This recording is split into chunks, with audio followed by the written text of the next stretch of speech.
इष्ट जनों के चरण में हम तो शीश नवाते हैं, पावन कथा सुनाते हैं। हम आज चलो तुम्हें मोक्ष धाम की झलक दिखाते हैं, हम कथा सुनाते हैं। यह कथा है बड़ी महान, श्री जगन्नाथ भगवान, श्री जगन्नाथ भगवान की कथा है बड़ी महान। उड़ीसा की राजधानी भुवनेश्वर से 60 किलोमीटर की दूरी पर भगवान जगन्नाथ का पावन धाम स्थित है, जो चारों धामों में से एक धाम माना जाता है। वहां के निवासियों के मत अनुसार नीलांचल पर्वत पर स्वयं नील माधव जगन्नाथ भगवान निवास करते थे। उस दौरान वहां के राजा इंद्रधनुष हुआ करते थे। एक रात श्री हरि विष्णु भगवान ने राजा इंद्रधनुष को सपने में आकर कहा। क्या कहा, आइए सुनते हैं।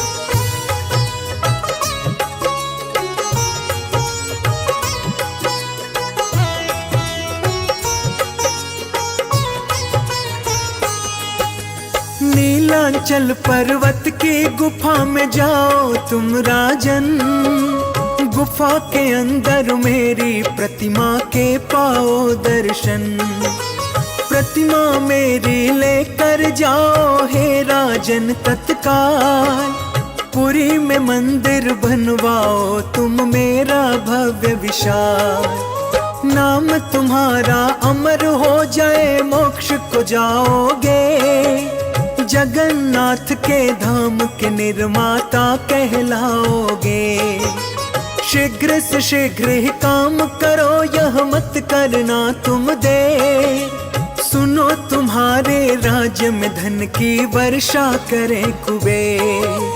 इतना कह विष्णु जी अंतर ध्यान हो जाते हैं, पावन कथा सुनाते हैं। हम आज चलो तुम्हें मोक्ष धाम की झलक दिखाते हैं, हम कथा सुनाते हैं। यह कथा है बड़ी महान, श्री जगन्नाथ भगवान, श्री जगन्नाथ भगवान की कथा है बड़ी महान। कथा प्रेमियों, नीलांचल पर्वत पर सबर नाम का एक कबीला था। उस कबीले का मुखिया विश्ववसु, जो नील माधव भगवान का उपासक था। विश्ववसु ने नील माधव भगवान की मूर्ति को छुपा के गुफा के अंदर रखा हुआ था। वह इस गुफा में उनकी पूजा आराधना किया करता था। राजा इंद्रधनुष ने अपने सेवक ब्राह्मण विद्यापति को मूर्ति लाने के लिए भेजा। विद्यापति विश्ववसु के पास जाते हैं।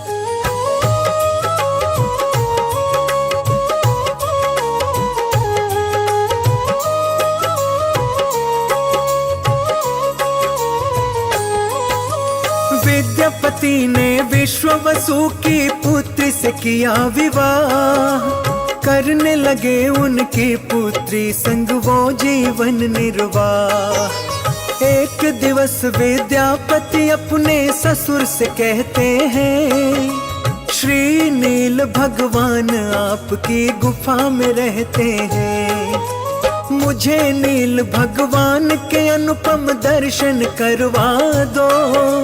धन्य हमारा विश्ववसु जी जीवन करवा दो। विश्ववसु जी विद्यापति को करते हैं इनकार, विद्यापति की विनती करके गए थे उनसे हार। विद्यापति दर्शन की खातिर नीर बहाते हैं, पावन कथा सुनाते हैं। हम आज चलो तुम्हें मोक्ष धाम की झलक दिखाते हैं, हम कथा सुनाते हैं। यह कथा है बड़ी महान, श्री जगन्नाथ भगवान, श्री जगन्नाथ भगवान की कथा है बड़ी महान। विश्ववसु के मना कर देने पर उनकी पुत्री उनसे अपने पति को नील भगवान के दर्शन करवाने की जिद पकड़ लेती है। विश्ववसु अपनी बेटी की जिद के आगे हार जाते हैं और दर्शन करवाने के लिए तैयार हो जाते हैं। विश्ववसु जी विद्यापति की आंखों पर पट्टी बांध के अपने साथ गुफा के अंदर नील भगवान के दर्शन करवाने के लिए ले जाते हैं। विद्यापति राजा के सेवक थे, चतुराई से भरे हुए थे। वह क्या करते हैं, 2 मुट्ठी सरसों अपने कपड़ों में रख लेते हैं। फिर उसके बाद क्या होता है, आइए सुनते हैं।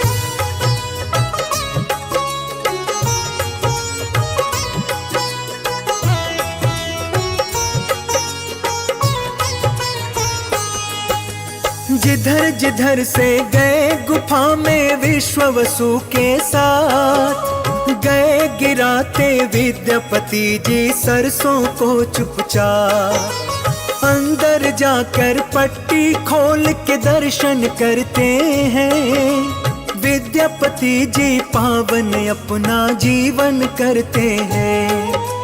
फिर से पट्टी बंधी आंख पर दर्शन के पश्चात, बाहर आ गए विद्यापति जी विश्ववसु के साथ। एक दिवस फिर मौका पाकर गुफा में जाते हैं, सरसों के दाने जहां जहां भी गिरे वो पाते हैं। सरसों के दाने देख देख अंदर चले जाते हैं, पावन कथा सुनाते हैं। हम आज चलो तुम्हें मोक्ष धाम की झलक दिखाते हैं, हम कथा सुनाते हैं। यह कथा है बड़ी महान, श्री जगन्नाथ भगवान, श्री जगन्नाथ भगवान की कथा है बड़ी महान। विद्यापति सरसों के दाने के सहारे गुफा के अंदर नील भगवान की मूर्ति तक पहुंच जाते हैं और मूर्ति उठा ले जाते हैं। नील भगवान की पावन मूर्ति को राजा इंद्रधनुष को सौंप देते हैं। इधर जब विश्ववसु को मूर्ति की चोरी का पता चलता है तो इसको बहुत दुख होता है, लेकिन अब वह कुछ नहीं कर सकता था। अंदर ही अंदर अपने आप को दोषी मान रहा था।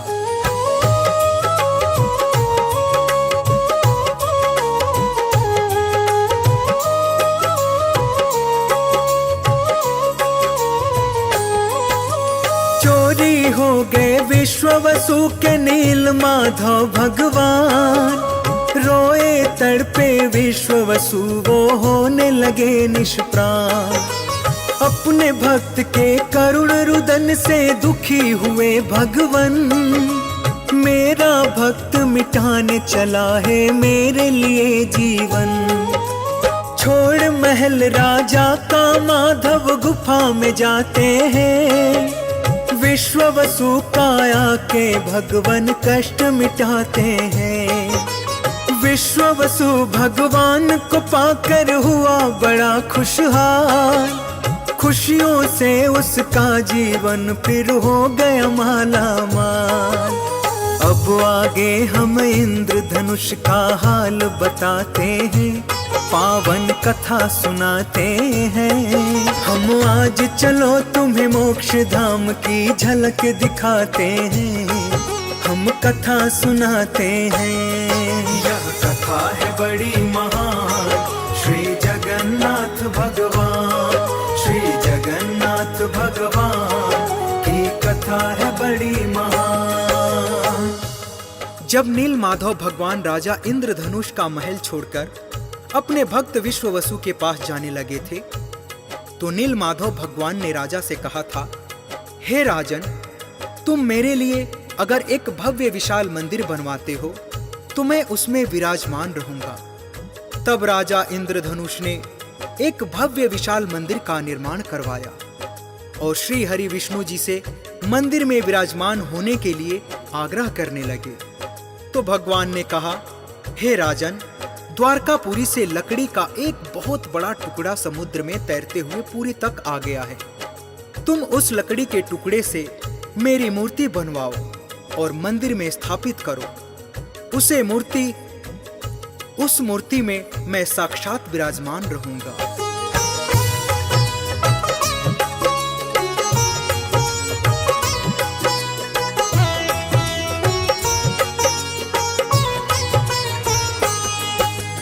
पहुंच गए राजा के सैनिक सागर के तट पर, लकड़ी का टुकड़ा पहुंच गया था लहरों पर चलकर।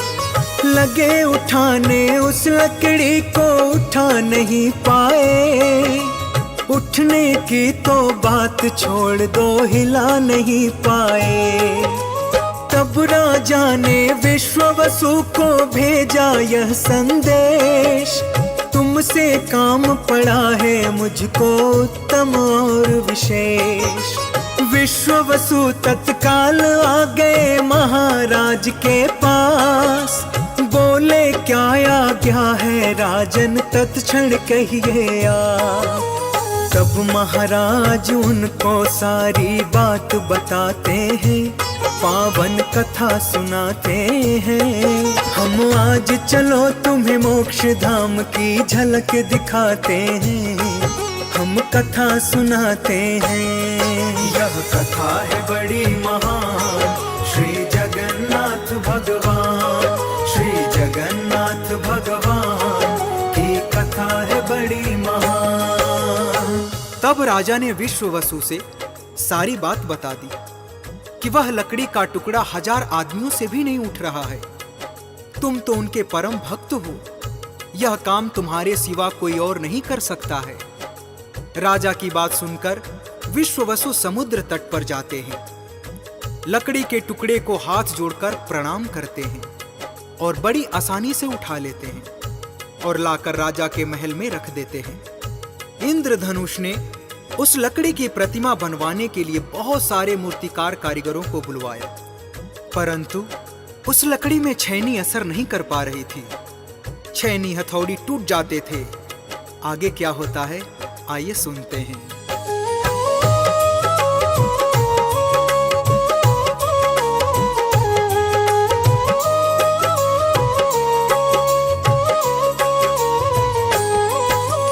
एक वृद्ध का रूप धार के विश्वकर्मा भगवान, चेहरे पर था तेज गजब का, मोहक थी मुस्कान। दिव्य पुरुष बन राजा से बोले मूर्तिकार हूँ मैं, आपके लायक है राजन, बड़ा कामगार हूँ मैं। मुझे बनाने दो यह मूर्ति, सौंप दो मुझे यह काम। प्रतिमा सुंदर बन जाए तो दे देना इनाम। 21 दिन के अंदर प्रतिमा कर दूंगा तैयार। राजा फिर उस पुरुष की बातें करता है स्वीकार।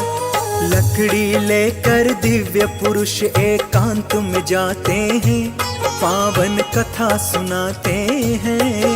हम आज चलो तुम्हें मोक्ष धाम की झलक दिखाते हैं, हम कथा सुनाते हैं।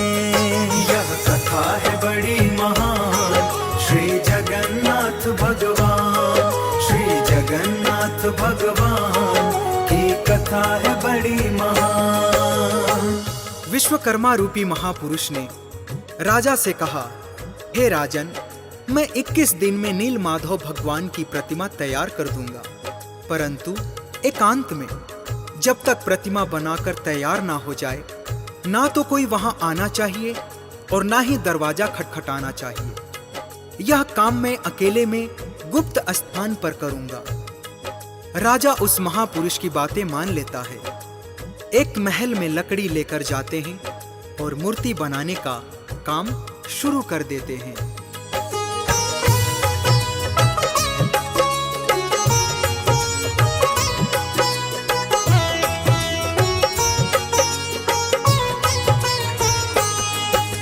छैनी हथौड़ी चल रही, अंदर आने लगी आवाज। खुशी में पूरे झूम रहे थे इंद्रधनुष महाराज। ठक ठक ठक आए आवाज, बिना रुके दिन रात। ठक ठक ठक में दिन बीते, तक तक में प्रभात। कई दिनों तक उठता रहा था इसी तरह का शोर। दिव्य पुरुष बाहर ना निकले, ना संध्या ना भोर। राजा की महारानी गुड़ीचा वहां पे आती है, बाहर से दरवाजे पे अपना कान लगाती हैं। इसके आगे जो होता है हम बतलाते हैं, पावन कथा सुनाते हैं।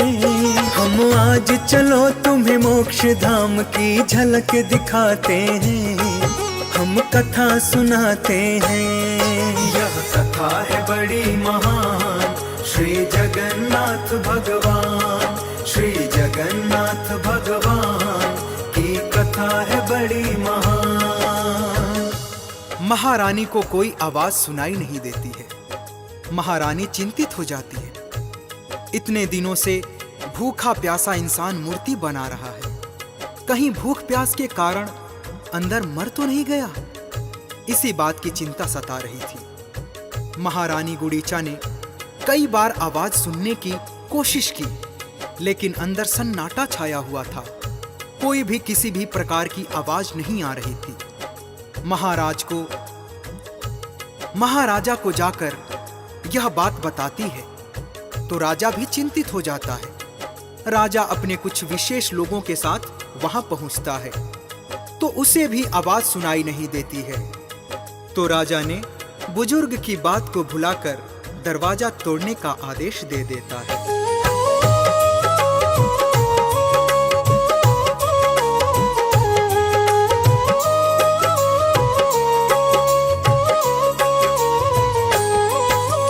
दरवाजा जब खोला गया तो हुए सभी हैरान, नहीं दिखता किसी को अंदर वह बूढ़ा इंसान।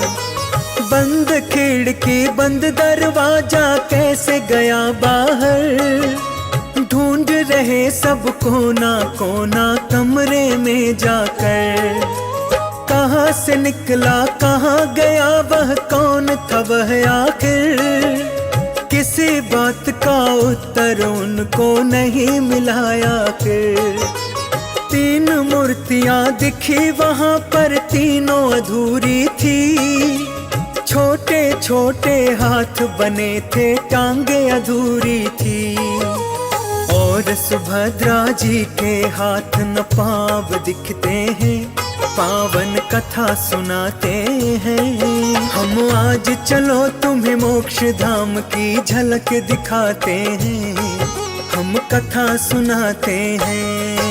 यह कथा है बड़ी महान, श्री जगन्नाथ भगवान, श्री जगन्नाथ भगवान की कथा है बड़ी महान।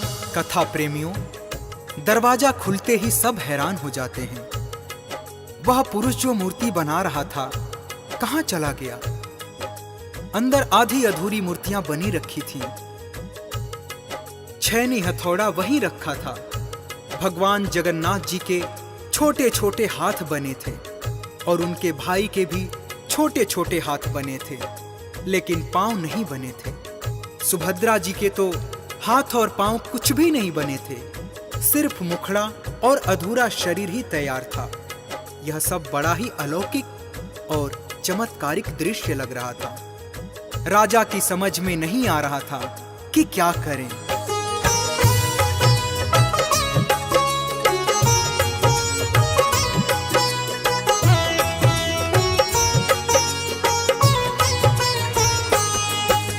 स्वप्न में आए राजा के फिर जगन्नाथ भगवान, बोले राजन बात हमारी सुनो लगा कर ध्यान। इसी काठ की मूर्ति के अंदर दर्शन होंगे हमारे, जो भी करेंगे दर्शन जाकर तर जाएंगे सारे। राजा ने स्थापित कर दी मंदिर के अंदर, प्राण प्रतिष्ठा करवाता है वेद मंत्र पढ़कर। जगन्नाथ भगवान की पूरी कथा सुनाई है, जगन्नाथ भगवान की महिमा अति सुखदाई है।